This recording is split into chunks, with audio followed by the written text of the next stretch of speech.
দিনটা ছিল বিয়ের দিন। মা কখন থেকে ডাকছিল, উঠ উঠ, নিচে যাব, পুজো নাকি শুরু হয়ে গেছে। এসে দেখলাম বাবা অলরেডি পুজোতে বসে গেছেন। এখানে এটা কি রিচুয়ালস হচ্ছিল আমার ঠিক মনে নেই, তবে বেশ ভালো লাগছিল দেখতে।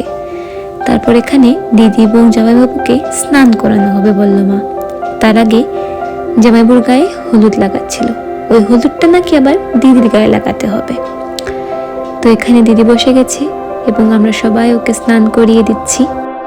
বিয়ে যে এতগুলো রিচুয়ালস থাকে তা আমি প্রথমবার দেখলাম এবং বেশ ভালোই লাগছিল সবগুলো রিচুয়ালস। তারপর সেখান থেকে আমি এবং মণিমাসি বেরিয়ে পড়ি ফুলের দোকানে মালা কেনার জন্য। সেখানে আমরা অনেক গল্প করি, অনেক কিছু কেনাকাটা করি।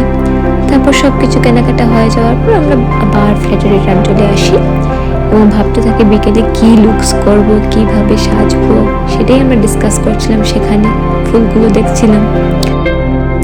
এই ব্লগটা এতটুকুই, দেখা হচ্ছে তারপরের ব্লগে। Bye bye.